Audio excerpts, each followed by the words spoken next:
Show with Marc Clarke, and I'm with the amazing, I call him King Rasheed, but Rasheed Aziz joins us. We're at the beautiful Emage Center. Hi, good seeing you, my brother. How you doing? Good seeing you. I'm okay. And so look, you have so much going on.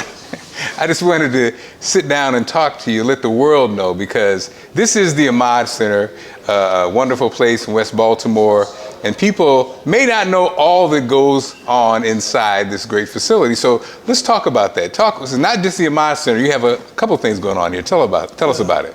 Well, first of all, I appreciate you, Mark, for taking the time to interview me, because I see some of your great interviews, brother. Well, and so I feel honored. Yes. Definitely honored. You're my favorite, so you're one of my favorites, man. I appreciate that. All right, so I won't charge you for that compliment either. So, there again, thanks. Citywide Youth Development is our organization. Our mission is to provide solutions for crime and poverty through utilizing the tools of manufacturing entrepreneurship. So in order to meet those goals, we needed to create a headquarters. And the headquarters is the Emage Center. Emage. We call it the Emage Center. You like Image? I do say Emage. See, Emage sounds more sexy. So I think I'm gonna have to switch it up and call it the Emage so people can have that flair to it. But that acronym means entrepreneurs making and generating enterprises. And the focus again is to use crime and poverty, to use manufacturing and entrepreneurship as a tool to reduce crime and poverty. So our strategy was to create an economic development center, which West Baltimore hadn't had an economic development center in its history. And we wanted to create that center, focus it here in the neighborhood. And in the hood is what is a historic building. Yeah. Used to be owned by Little Melvin. All type of activities went on in this space. It was abandoned. And we were blessed with the help of Senator Antonio Hayes to secure the property, and then from Lieutenant Governor Rutherford and others and foundations to help now build a multi-million-dollar facility that not only houses the headquarters for Citywide Youth Development, but other social enterprises that we created. I love it because you have, it's almost like a chicken or the egg situation. Yeah. They're finally dumping good money into West Baltimore, yes. And here you are. This really could be a savior for so many young people. And, from the manufacturing we have with sewing to the media that hopefully I'll be a part of, Definitely. To the technology that you're bringing. Then also we talk about, your frozen deserts, your cafe, which is beautified outside, the fact that you're in, the stadiums. Yeah. And that's growing every year. Yes, sir. And so, when should we see? I know you're expanding. Is that starting in June? Yes. Well, we're for the expansion.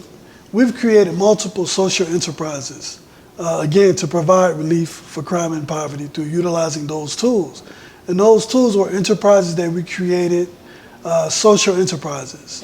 One of those was Frozen Desert Sorbet, and now Frozen Desert Sorbet and Cafe. So we started through that mechanism of distributing a sorbet. I went to Ice Cream University at Penn State. I love it. And got my certification of making frozen desserts. And we make the best sorbet and ice cream in Baltimore City, if I say so. I agree. We've created 200 jobs through distributing our sorbet over the last decade. And ice cream of young adults from the ages of 14 to 24 throughout Baltimore City. Parks and Recs, in the harbor, as well as Oriole Park. So that product that we created that started and originated from mobile push carts in the hood up until Freddie Gray. And thankfully we were able to leave the neighborhoods at that point to go in more established areas to distribute the sorbet and safe zones so that the young people wouldn't have to endure what young people endure in the hood when they're making money, yeah. Right? We're able to secure great relationships with the state of Maryland, the city of Baltimore, Waterfront Partnership, to house our carts on their properties so that the young people can distribute and sell the sorbet, make some money, help take care of themselves, help support their households, etc. So those are some of the things that make it all worth it. So starting from that, we were able to expand it and have a relationship with the Baltimore Orioles. We're in year 7, and we have 3 locations at Oriole Park where we distribute from our own RMUs, retail merchandising units. It's a private label arrangement. At Oriole Park, our frozen desert sorbet is actually called 7th Inning Sorbet. Oh, wow. At Oriole Park.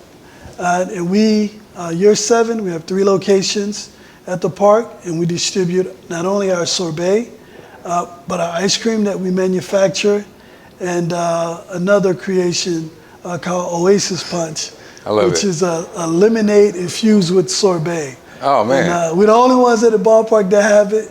So if you go to Oriole Stadium, folks, we have 3 locations. Across from Boogs, by the kids' playground, and on the 3rd floor, 7th Inning Sorbet carts. We want to see you there, Baltimore. I love it. Made in Be More Clothing. That project and social enterprise took off because of our relationship with Under Armour that took place 6 years prior.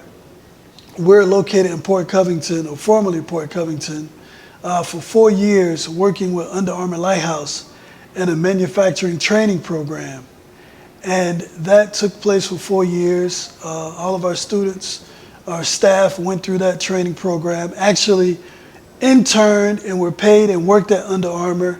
And we got 3 cohorts of students that went through our 12-week manufacturing training program that were hired at Under Armour, that worked there, and we also got them job placements in other facilities. Perfect. We took that model and we expanded that model to include Students of Style, which is a first of its kind school uniform initiative, where it's a reimagination of the relationship between the community, the student, and school uniforms, and the school. And what we do there is students help participate in design of school uniforms. We have local designers, finalize the design. And locally here in our facility in the Emage Center, we cut, sew, and manufacture the school uniform. And we actually operate a school retail shop in the facility.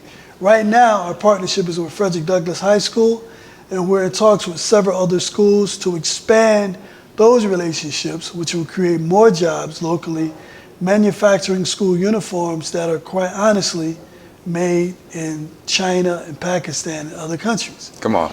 So we can now do that on West North Avenue. But more importantly, the Emage Center is being known as a destination to bring your family to come and eat, to come and shop, and to come and play. Now, what do we mean by come and eat? The facility, the Emage Center, located at 2132 West North Avenue in West Baltimore, 2 blocks from Coppin State University, is a multi-million-dollar redevelopment of a formerly abandoned property. And $3 million was invested into making this look like it was in Canton, Fells Point, or the Inner Harbor. Yeah. Right? We created an oasis in the desert, a community that doesn't have many jobs, that has a lack of, it's a food desert, it's an employment desert, and now we have the Emage Center acting as an oasis.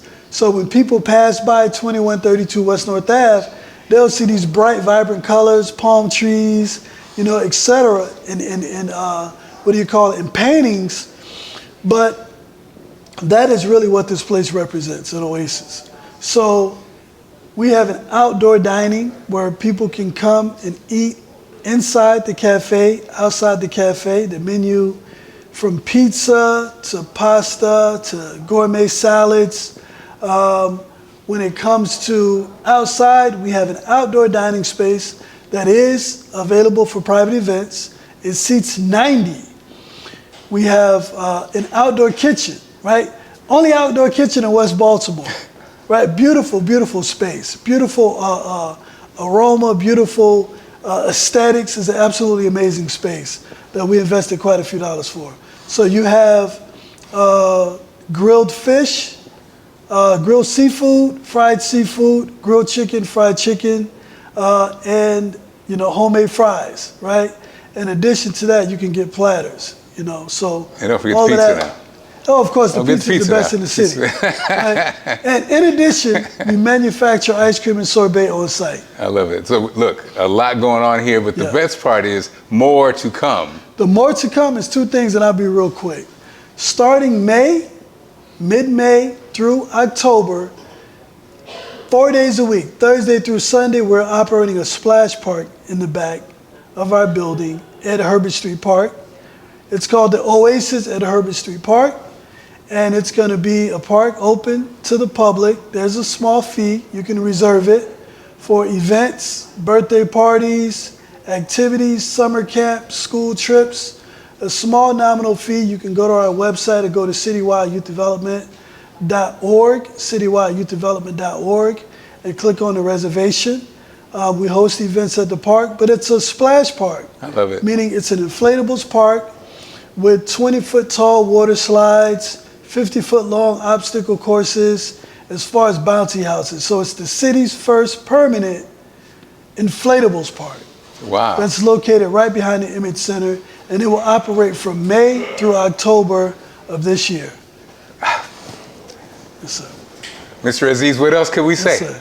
I love it. Keep up the great work, and I can't wait to see all the great developments. Yes, sir. We appreciate it. And for the opportunity, and you guys come, 2132 West North Avenue to the Emage Center. We're looking forward for you to get some of this gourmet food. Thanks again. It's a Good News Show with Marc Clarke.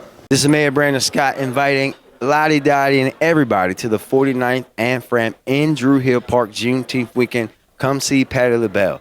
Come see Juvenile. Come see A. Marie as they all hit the stage for the biggest, blackest time and the biggest, blackest Juneteenth celebration in the country.